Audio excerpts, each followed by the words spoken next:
Hello everyone, welcome back to my YouTube channel. তো guys, আমার আজকের ভিডিওতে আমি বানাবো এই পোস্ট অফিস বক্সটা। এটা মেনলি আমি পিন্টারেস্টে দেখছিলাম অ্যান্ড অনেকেই বানাইছে। তো আমার কাছে এই জিনিসগুলো ছিল, তো আমি এটা যে একটা স্ট্রাকচার বানাতে পারবো আমার মনে হইলো। এটা হলো মেনলি ঘরে যে টিউবলাইটগুলো থাকে না, ওইটার উপরের যে গোল সাইডটা ওইটা। আর এটা হলো যে আমাদের মাছের খাবারের একটা বক্স ছিল, তো লম্বা টাইপের। এই বক্সগুলো আমি অনেকের ঘরেই দেখছি থাকে স্বাভাবিক, তো এই বক্সটা ইউজ করা যাবে। বাই দ্য ওয়ে গাইস, তোমরা যদি আমার চ্যানেলে সাবস্ক্রাইব না করে থাকো প্লিজ সাবস্ক্রাইব করে দাও। আমি আমার চ্যানেলে একটু ইনঅ্যাক্টিভ, দ্যাটস ওয়াই চ্যানেল একদমই ডাউন হয়ে আছে। তো যদি তোমরা আমার চ্যানেলে নিউ হয়ে থাকো তাহলে সাবস্ক্রাইব করে দাও and like, comment and share.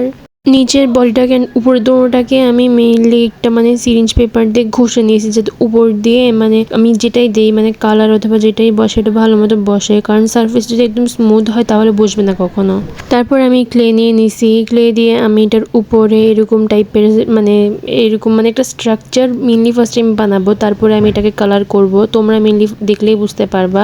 তো আমি এটা কোথা থেকে দেখে বানাই নাই, আমি নিজের মতো করে ওই যে একটা ফিগারটা দেখে আমি জাস্ট ইমাজিন করে বানাইছি এরকম ভাবে। তো দেখো, তোমরা আমার ভিডিওটা পজ করে তোমরা যদি বানাও কখনো তাহলে এভাবে বানাতে পারো। আমার ফুললি স্ট্রাকচারটা বানানো শেষ। এখন আমি এখানে জেসো দিয়ে পুরোটাকে করব। জেসো দিলে তো তোমরা সবাই জানোই যে কালারটা ঠিকভাবে আসে আর কালারও কম লাগে।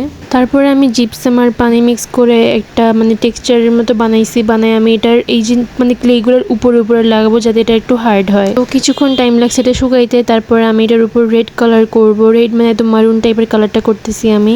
তো পুরোটার মধ্যে আমি কালার করে নিব। তারপরে এখানের এই যে এই সাইডগুলা একটু শক্ত হয়ে গেছে, এটা শক্ত না হলে কিন্তু ভেঙে যাবে একা। তো এই জন্য আমি এখানে মেইনলি জিপসাম ইউজ করছি। তো আমার মেইনলি কালারিং শেষ। এখন আমি মিনি যে ডিটেলসগুলো আছে সেগুলো আমি হোয়াইট কালার পেন্ট দিয়ে এখানে পেন্ট করে নিব। তারপরে আমার ফুল সব পেন্টিং শেষ। তারপরে আমি ভার্নিশের একটা কোট দিয়ে দিয়েছি যাতে এটা লং লাস্টিং হয়। সো আই হোপ যে তোমাদের কাছে আমার ভিডিওটা সুন্দর লাগছে অ্যান্ড হেল্পফুলও লাগছে। আই হোপ যে তোমরা ট্রাই করবা এটা, কারণ এটা খুবই ইজি ছিল বলবো না, এটা অনেক সুন্দর টার্ন আউট হয়েছে।